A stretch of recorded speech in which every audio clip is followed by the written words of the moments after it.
السلام عليكم ورحمة الله. بسم الله الحمد لله والصلاة والسلام على أشرف رسول الله وعلى آله وصحبه الفائزين برضا الله. أما بعد. ಅಜ್ಞಾನದಲ್ಲಿ ಸಿಲುಕಿದ ಜನರನ್ನು ಸುಜ್ಞಾನದ ದಾರಿಗೆ ತಲುಪಿಸಬೇಕಾಗಿ ಒಂದುಗೂಡಿರುವಂತಹ ಒಂದು ಮಹತ್ತರವಾದ ವೇದಿಕೆಯಲ್ಲಾಗಿದೆ ನಾವು ನೋಡಿರುವುದು. ಇಲ್ಲಿ ನನಗೆ ಅದ್ಭುತವಾದಂತಹ ವಿಷಯ ಬದಲಾಗುತ್ತಿರುವ ನವಸಮೂಹ ಮತ್ತು ಮರೆಯುತ್ತಿರುವ ಇಸ್ಲಾಮಿನ ಭ್ರಷ್ಟಾಚಾರಗಳು ಎಂಬ ವಿಷಯವಾಗಿದೆ. ನಿನ್ನೆಯ ಕಾಲವನ್ನು ಇಂದಿನ ಕಾಲಕ್ಕೆ ಹೋಲಿಸಿ ನೋಡುವುದಾದರೆ ಈ ಕಾಲವು ಎಷ್ಟರ ತನಕ ಬದಲಾಗುತ್ತಾ ಹೋಗುತ್ತಿದೆ ಮತ್ತು ಇಲ್ಲಿ ಇಸ್ಲಾಮಿನ ಭ್ರಷ್ಟಾಚಾರಗಳನ್ನು ಮರೆತು ಹೊಸ ಹೊಸ ಭ್ರಷ್ಟಾಚಾರಗಳನ್ನೆಲ್ಲ ತಗೊಂಡು ಈ ನವಸಮೂಹ ಬದುಕುತ್ತಿದೆ ಎಂಬುದನ್ನು ನಮಗೆ ಕಾಣಲು ಸಾಧ್ಯವಾಗುತ್ತದೆ. ಇಸ್ಲಾಂ ಧರ್ಮವು ಕೇವಲ ಇಬಾದತ್ಗೆ ಮಾತ್ರ ಪ್ರೋತ್ಸಾಹಿಸುವಂತಹ ಒಂದು ಧರ್ಮವಲ್ಲ, ಹೊರತು ಒಬ್ಬ ಮನುಷ್ಯನ ಪ್ರತಿಯೊಂದು ಹೆಜ್ಜೆಗಳಲ್ಲೂ ಇಸ್ಲಾಮಿನ ತತ್ವಗಳು ಮತ್ತು ಶಿಷ್ಟಾಚಾರಗಳನ್ನು ಕಲಿಸಿಕೊಡುವಂತಹ ಒಂದು ಶಾಂತಿಯ ಧರ್ಮವಾಗಿದೆ. ನಮ್ರತೆ, ಶುದ್ಧತೆ, ಸೌಹಾರ್ದತೆ, ಹಿರಿಯವರೊಂದಿಗೆ ಗೌರವ, ನೆರೆಯವರೊಂದಿಗೆ ವರ್ತನೆ, ಅಕ್ಕಪಕ್ಕದವರೊಂದಿಗೆ ಉತ್ತಮ ಸಂಬಂಧ ಇದೆಲ್ಲವೂ ಇಸ್ಲಾಮಿನ ಮೂಲ ಶಿಷ್ಟಾಚಾರಗಳಾಗಿವೆ. ಇದನ್ನೆಲ್ಲ ನಮ್ಮ ಹಿರಿಯ ಜನರು ಅಚ್ಚುಕಟ್ಟಾಗಿ ಪಾಲಿಸುತ್ತಾ ಬರುತ್ತಿದ್ದರು. ಆದರೆ ಇಂದಿನ ಕಾಲ ಬದಲಾಗುತ್ತಾ ಹೋಗುತ್ತಿದೆ. ಜಾಗತೀಕರಣ, ಆಧುನಿಕತೆ, ಸಾಮಾಜಿಕ ಮಾಧ್ಯಮಗಳ ಪ್ರಭಾವದಿಂದಾಗಿ ಈ ಕಾಲವು ಬದಲಾಗುತ್ತಾ ಹೋಗುತ್ತಿದೆ. ಎಷ್ಟರ ತನಕ ಎಂದು ಹೇಳುವುದಾದರೆ ತಂದೆ ತಾಯಿಯ ಮಾತನ್ನು ಕೇಳದ ಮಕ್ಕಳು, ಗುರು ಹಿರಿಯರನ್ನು ಗೌರವಿಸದ ಯುವಕರು, ನೆರೆಯವರನ್ನು ತ್ಯಜಿಸಿ ಸ್ವಾರ್ಥವಾಗಿ ಜೀವಿಸುವ ಜನರು ಇಲ್ಲಿ ಹೆಚ್ಚುತ್ತಾ ಹೋಗುತ್ತಿದ್ದಾರೆ.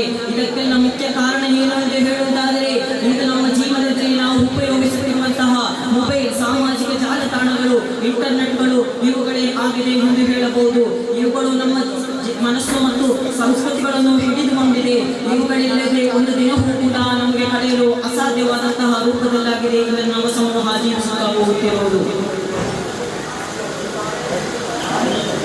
ಒಟ್ಟಾರೆಯಾಗಿ ಹೇಳುವುದಾದರೆ ಇಂದಿನ ಈ ನವಸಮೂಹ ಇಂದು ಸಲಾಮನ್ನು ಮಾಡುವುದಾದರೆ ಮುಂಚಿನ ಕಾಲದಲ್ಲಿ ಒಬ್ಬ ವ್ಯಕ್ತಿಯನ್ನು ನೋಡುವುದಾದರೆ ಅಸ್ಸಲಾಮು ಅಲೈಕುಂ ಎಂದೇಳಿ ಅವನನ್ನು ವಂದಿಸುತ್ತಾ ಇದ್ದೆವು.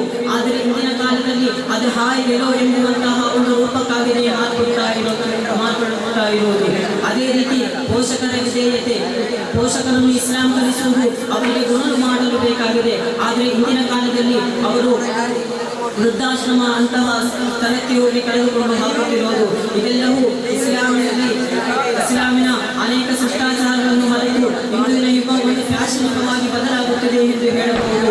ಅಲ್ಲಾಹನ ಮಹಾತ್ಮರನ್ನು ಇಸ್ಲಾಮಿನ ಶಿಷ್ಟಾಚಾರಗಳನ್ನು ಕಲಿತು ಸಭ್ಯಾರ್ಥವಾಗಿ ಜೀವಿಸಬೇಕಾದ ಈ ಕಾಲಘಟ್ಟದ ಜನರು ಅನಿಸ್ಲಾಮಿಕವಾದ ಕಾರ್ಯಗಳನ್ನು ತನ್ನ ಜೀವನದಲ್ಲಿ ಅಳವಡಿಸಿಕೊಂಡು ತನ್ನ ಜೀವನವನ್ನು ಬರ್ಬಾದ್ ಮಾಡುತ್ತಿದ್ದಾರೆ ಎಂದು ಹೇಳಿದರೆ ಯಾವುದೇ ತಪ್ಪಾಗಲಾರದು.